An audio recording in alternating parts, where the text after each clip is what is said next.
dig up a past I swore and stay buried. You will always be a monster. Ares! I have nothing more to hide. The ghost of Sparta had been born. Who was Garm before his soul was taken away? What is Garm's connection to the mask?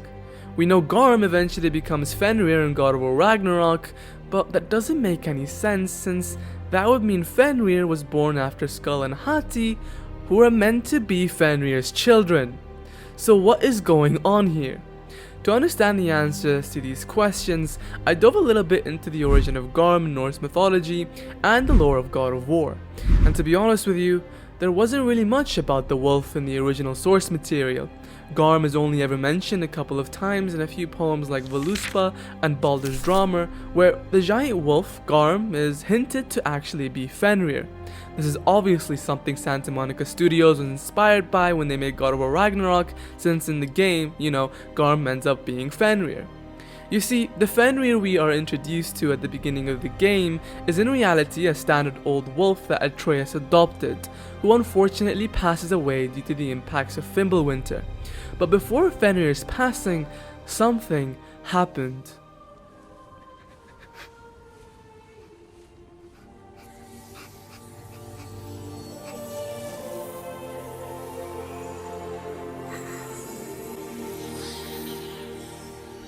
A part of Fenrir's soul was soaked into Atreus' knife, while the other three parts most likely made their way to the light of Alfheim. At the time, Atreus wasn't aware of the fact that he had just accidentally cast a part of Fenrir's soul into his knife, and he didn't realize so until Angrboda taught him how to whisper a soul into and out of a body. Later in the game, when Atreus frees Garm, he uses this realization to his advantage and whispers Fenrir's soul into Garm. No! Please work, please work! I'm sorry!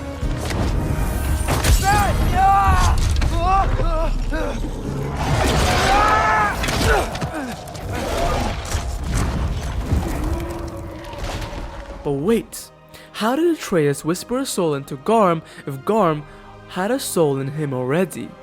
He didn't. When Atreus first encountered Garm, it was clear from his white eyes that his body was inhabited by no soul. Garm was soulless.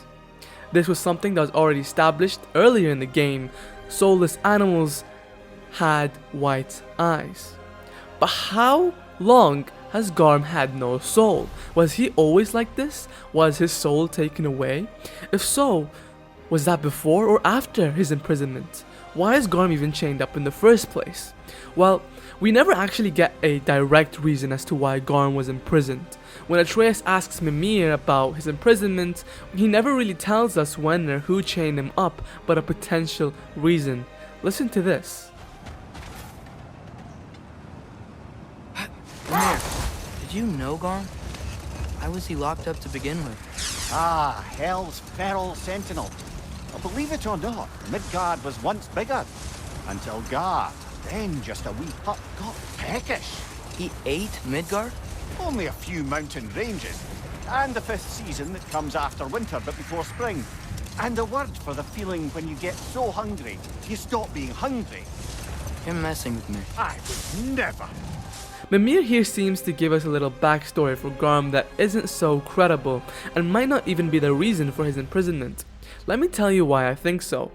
Do you guys remember how the God of War 2018 novel explains how Kratos was taken to the Norse lands by 3 wolves twice his height, one black, one white, and one grey, the black one being slightly bigger than the others and the alpha of the pack? At first it was believed that the black wolf was Fanrier, while the white and grey wolves were Skull and Hati, and that would make sense since the black wolf would be the father and therefore take the lead. But wait, Fanrier couldn't have been the one to take Kratos away because he wouldn't have even existed back then. So, even though it was confirmed later in the novel that the grey and white wolves were Skull and Hati, we never learned who the black wolf was until now. Listen to this. You're familiar with the tale of Skoll and Hoti, bringers of day and night. Oh yeah, the wolf giants. Aye. They were born of the archwolf Hrothwitnir, a great nemesis of the Aesir gods.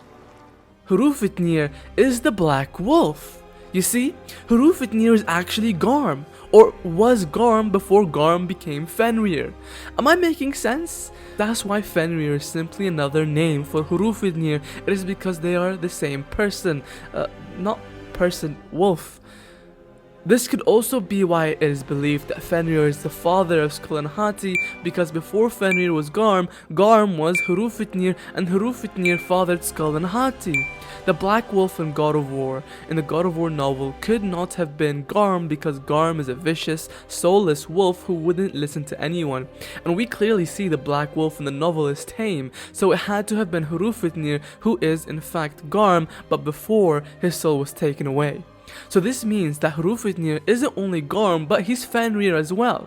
And Garm/Hrothwitnir had been playing the role of Fanrier before Fanrier even existed. Check this out.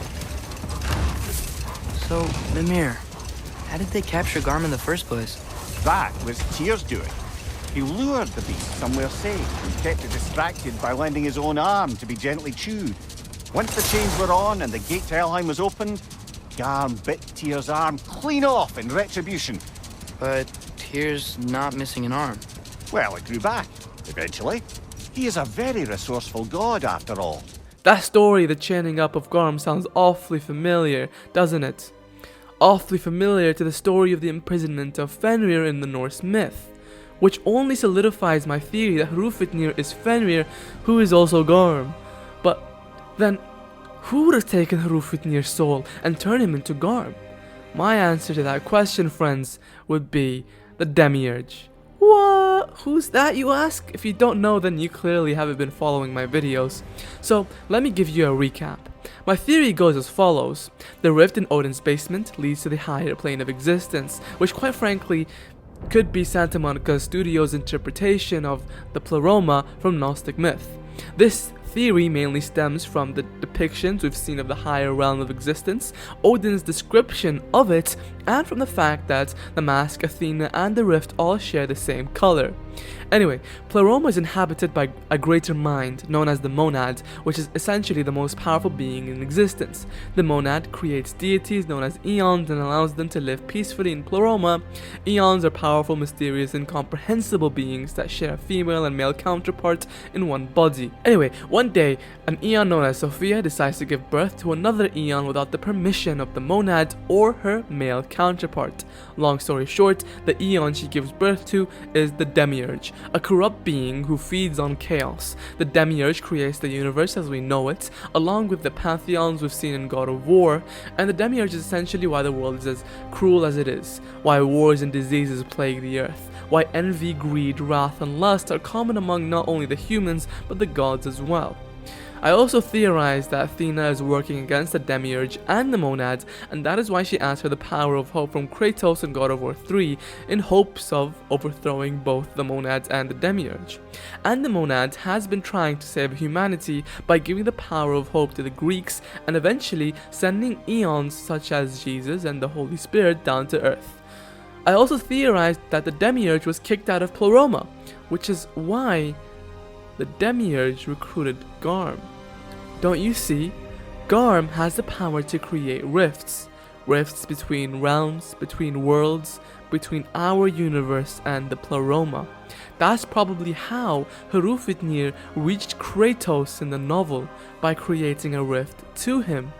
So the Demiurge must have taken away Hrothwitnir's soul and turned him into Garm, so that the wolf would go crazy and create rift after rift, like how it did when we unchained him in Ragnarok, until Garm eventually opened the gateway to Pleroma. Don't believe me? Then why did the mask react to Garm? In Helheim, why did the mask lead Atreus to the wolf?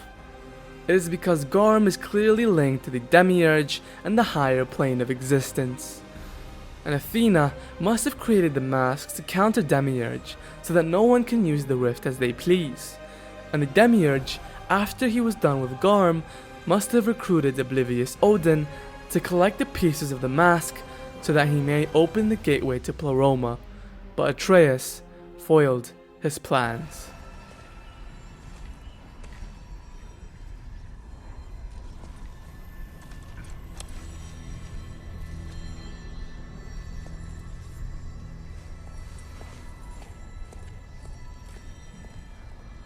You did it, Loki. No, no, no. No, no more fighting. No. None of that matters now. This is your moment, Loki. Groa tried to hide you from me, but this is your destiny. Champion of the Jotnar. Only he can put on the mask. Only he can gaze into the truth of creation.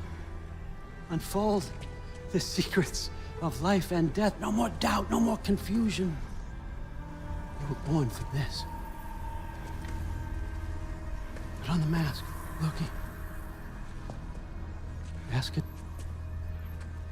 the question.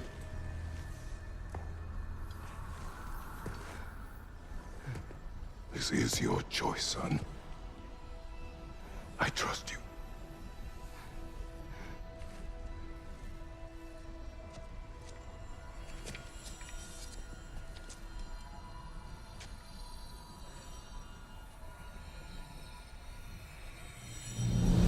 No! No! No! Why did you do that? What was it all for? You choose to be nothing!